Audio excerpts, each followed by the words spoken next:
Bienvenue, chers amis. Si vous êtes en train de regarder cette vidéo, ce n'est pas un hasard. Que vous soyez en bonne santé ou que vous traversiez une période de douleur, de stress ou d'incertitude, sachez ceci, Dieu vous voit. Avant de commencer, pouvez-vous faire une petite chose? Aimez cette vidéo, partagez-la avec vos proches, et laissez un commentaire ci-dessous avec vos pensées ou vos questions sur le lien entre la Bible et l'argent. Votre avis compte, et nous serions ravis de vous lire. Maintenant, respirez profondément. Même si vous êtes en difficulté, physiquement, émotionnellement ou spirituellement, il y a un message de paix dans la parole de Dieu qui dépasse tout ce que l'on peut comprendre. Et aujourd'hui, nous allons aborder l'un des sujets les plus mal interprétés, mais aussi les plus puissants des Écritures. Fermez les yeux un instant avec moi. Prenons un moment pour une courte prière, afin d'inviter la présence de Dieu à nous apporter la paix, la clarté et la sagesse. Commençons. Que dit la Bible à propos de l'argent? La Bible dit que l'amour de l'argent est la racine de tous les maux. Cette vérité met en lumière le danger de l'avidité, mais cela ne signifie pas que l'argent en soi est mauvais. Bien utilisé, avec sagesse et honnêteté, l'argent peut devenir un outil puissant pour faire le bien. Même si nous ne sommes pas tous des experts en finance, les Écritures nous offrent des principes intemporels pour gérer notre argent, que ce soit à titre personnel ou collectif. Du traitement de nos revenus à la manière dont nous donnons, économisons ou partageons. Tout cela a de l'importance aux yeux de Dieu. Il ne s'intéresse pas seulement à notre vie spirituelle, mais aussi à notre manière de gérer les choses les plus concrètes, comme nos biens. L'argent peut être un piège ou une bénédiction. Tout dépend de l'usage qu'on en fait, et au service de qui on le met. Mais voici la question essentielle. Si Dieu se soucie de nos finances, qu'attend-il exactement de nous? La Bible, bien plus qu'un simple livre religieux. Beaucoup ouvrent la Bible en pensant y trouver uniquement des enseignements spirituels ou des règles religieuses. Mais en réalité, c'est un livre riche, profond et multidimensionnel qui touche à presque tous les aspects de la vie. Elle parle de la famille, de la santé, de la politique, de la société, de la poésie, de l'histoire, de l'éthique, et oui, même des finances. Sa sagesse dépasse largement les murs de l'Église pour s'étendre à la vie quotidienne. Ce texte ancien nous guide non seulement dans l'adoration, mais aussi dans notre manière de vivre, de penser, d'aimer, de servir et de gérer ce qui nous a été confié. Et si la Bible aborde autant de domaines de notre existence, que dit-elle au sujet de ce que nous considérons souvent comme à nous? Notre corps, notre temps, nos talents et notre argent. Les 4 T. Des trésors confiés par Dieu. Selon les Écritures, Dieu a confié à chacun de nous 4 dons fondamentaux, souvent appelés les 4 T. Temple, notre corps physique, destiné à faire le bien. Temps, la ressource la plus précieuse que nous possédons tous à égalité. Talent, nos compétences, nos dons, nos forces. Trésor, nos biens matériels et nos ressources financières. Chacun de ces éléments est sacré. Et lorsqu'ils sont consacrés à Dieu, ils deviennent des instruments de service, d'amour et de mission. Imaginez utiliser votre voix non pour divertir, mais pour semer l'espérance. Ou votre temps, non pour courir après des tâches sans fin, mais pour ce qui a une valeur éternelle. Même l'argent, souvent vu comme profane, peut devenir un outil spirituel s'il sert à bénir les autres et à glorifier Dieu. Mais alors, voici une question fondamentale. Si tout cela appartient à Dieu, qui est réellement propriétaire de ce que nous pensons être à nous? Qui possède vraiment tout? La Bible est claire. À l'Éternel appartient la terre et tout ce qu'elle contient. Psaume 24:1. Tout ce que nous possédons, nos biens, nos opportunités, même notre souffle, vient de Dieu.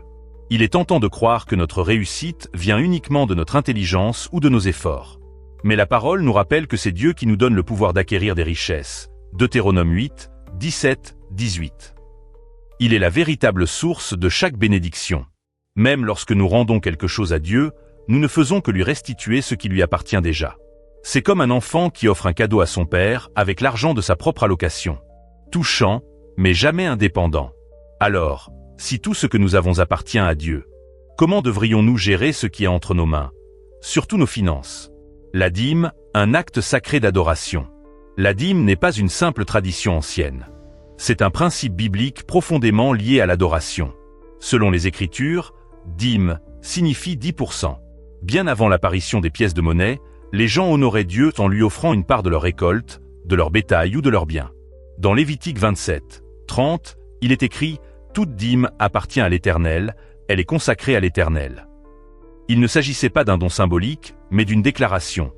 Tout ce que j'ai vient de Dieu, et je lui rends la première portion avec reconnaissance. À l'époque, la richesse était mesurée non en monnaie, mais en poids. L'argent et d'autres ressources étaient évalués en cycles, des unités de poids. Donner la dîme n'était donc pas une affaire d'argent, mais de priorité, d'obéissance et de confiance. Et voici une vérité puissante. Dieu n'avait pas besoin de la dîme, mais il a invité son peuple à collaborer à sa mission à travers elle. Maintenant que nous comprenons ce qu'était la dîme à l'époque biblique, à quoi servait-elle réellement? Et cette pratique est-elle encore valable aujourd'hui? À quoi servait la dîme dans l'Israël ancien? Dans l'Israël de la Bible, la dîme n'était ni une taxe générale, ni une simple charité. Elle avait un but précis et sacré, subvenir aux besoins des Lévites, la tribu choisie pour servir à plein temps dans le sanctuaire. Alors que les autres tribus cultivaient, récoltaient et élevaient du bétail, les Lévites avaient pour tâche d'entretenir le tabernacle, d'offrir les sacrifices et d'enseigner la loi. Ils ne possédaient pas de terre à eux. Leur subsistance dépendait entièrement de la fidélité du peuple dans la dîme. Ce système garantissait la continuité du service spirituel, même dans une société centrée sur l'agriculture et la survie. Grâce à la dîme, le culte et l'enseignement pouvaient prospérer sans que les Lévites aient besoin d'abandonner leur mission sacrée pour aller travailler au champ. Il ne s'agissait ni de luxe ni de prestige, mais de soutenir une mission divine. Mais voici une question essentielle. Ce principe ancien a-t-il été repris dans le Nouveau Testament? Et si oui, comment? Un exemple moderne. Pourquoi les rôles spécialisés sont importants? Pour comprendre la logique de la dîme, imaginez ceci. Au début du communisme à Cuba, le gouvernement imposa que tout le monde, y compris les chirurgiens, travaille dans les champs. L'objectif était de supprimer les hiérarchies et d'égaliser le travail. Mais rapidement, cela devint un désastre. Les mains des chirurgiens furent abîmées, et il n'y avait plus assez de médecins qualifiés pour opérer. Cet exemple illustre une vérité intemporelle. Certains rôles exigent une pleine disponibilité. Détourner ces personnes de leur vocation peut avoir des conséquences graves. En Israël, c'était pareil avec les Lévites. Ils ne pouvaient pas cultiver ni commercer comme les autres, car leur temps et leur énergie étaient entièrement consacrés au service du sanctuaire. Dieu avait prévu que les autres tribus soutiennent les Lévites, non par privilège, mais par mission. Il s'agissait de permettre au ministère spirituel de continuer sans interruption. Mais cela ne concernait pas uniquement l'Ancien Testament.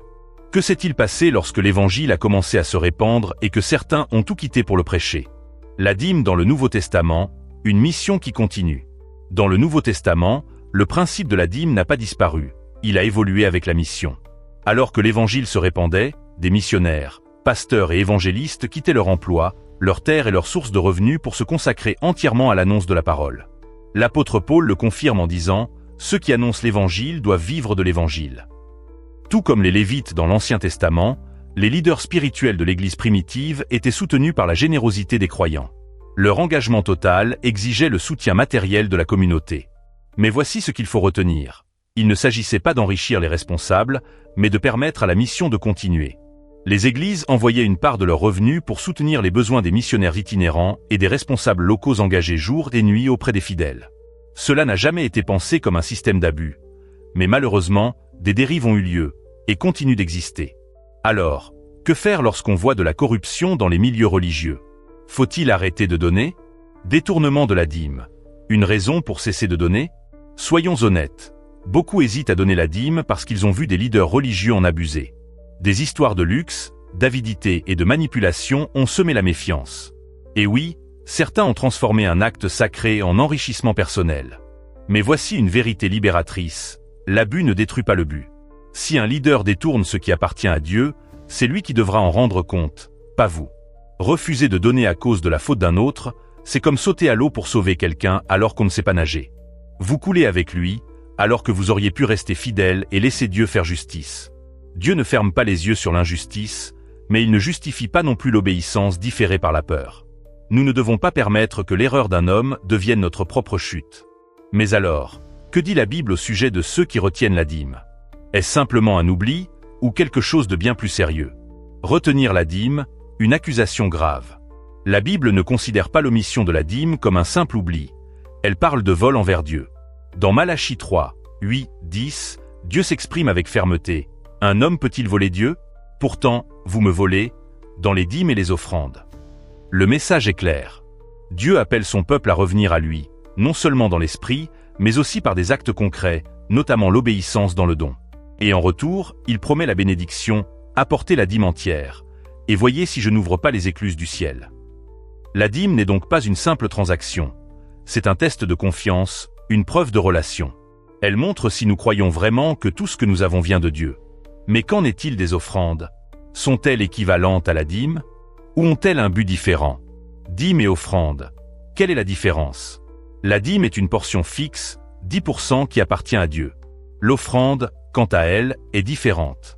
Elle est volontaire, un geste de générosité qui vient du cœur.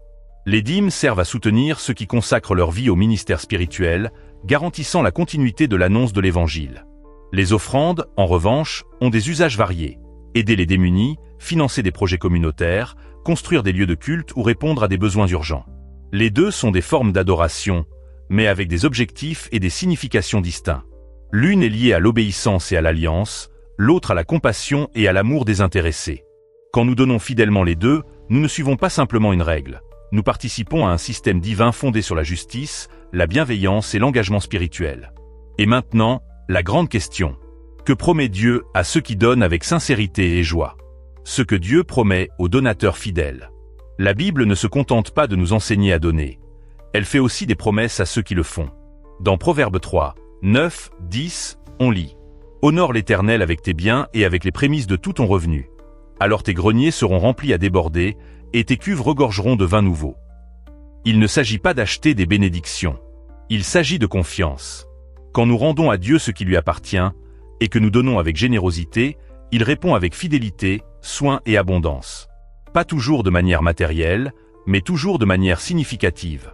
La fidélité appelle la fidélité. Et Dieu honore toujours ceux qui l'honorent. Mais que se passe-t-il lorsque des personnes déforment ces promesses et les transforment en transactions spirituelles? Le danger de transformer la foi en commerce. Certains prêchent que les bénédictions peuvent s'acheter 500 € pour un miracle, 1000 € pour une percée spirituelle. Mais la parole de Dieu n'a jamais approuvé ce type de marché spirituel. Les bénédictions divines ne sont pas à vendre. Utiliser l'argent pour forcer la faveur de Dieu n'est pas un acte de foi. C'est une perversion de l'Évangile. La Bible nous invite à donner avec foi et obéissance, non dans l'espoir d'un retour garanti. La dîme n'est pas une stratégie d'investissement. C'est une réponse spirituelle. Et les offrandes ne sont pas des versements pour acheter des miracles. Ce sont des actes d'amour et de louange. Mais qu'en est-il de ceux qui vivent de ces dons? Quel genre de caractère Dieu attend-il d'eux? Intégrité, l'appel de ceux qui vivent des dîmes. Ceux qui sont soutenus par les dîmes sont appelés à vivre avec intégrité, humilité et dévouement. Être soutenu par des fonds sacrés n'est pas un privilège personnel. C'est une responsabilité devant Dieu. Lorsque quelqu'un détourne ce qui appartient au Seigneur, il devra en répondre, non seulement devant les hommes, mais aussi devant Dieu lui-même. La Bible insiste. Les responsables spirituels doivent incarner les valeurs de l'Évangile qu'ils enseignent. Il n'y a pas de place pour la corruption, l'avidité ou la manipulation. La dîme n'est pas un salaire, elle est un dépôt sacré. Et ce dépôt s'accompagne d'une attente divine. Servir avec fidélité et transparence. Mais alors, qu'adviendra-t-il lorsque Dieu jugera chacun, ceux qui donnent et ceux qui reçoivent? Comme nous l'avons vu, la Bible ne craint pas de parler d'argent, car l'argent révèle où se trouve réellement notre cœur. Être fidèle dans nos finances n'est pas qu'une question de discipline, c'est une preuve de dévotion. Donner, gérer et consacrer nos ressources sont des actes d'adoration. Des signes de confiance envers un Dieu qui pourvoit, protège et tient ses promesses. Et un jour, il demandera des comptes à chacun de nous, non seulement sur ce que nous avons cru, mais sur la façon dont nous avons vécu. Si ce message vous a touché, ne le gardez pas pour vous. Cliquez sur « J'aime » pour aider d'autres personnes à découvrir ce contenu. Laissez un commentaire avec vos réflexions, vos questions ou votre expérience. Nous serions heureux de vous lire. Partagez cette vidéo avec vos proches qui désirent vivre avec foi et sens. Et surtout, abonnez-vous et restez avec nous, car la Bible renferme encore tant de vérités que nous allons explorer ensemble. À très bientôt dans une prochaine vidéo.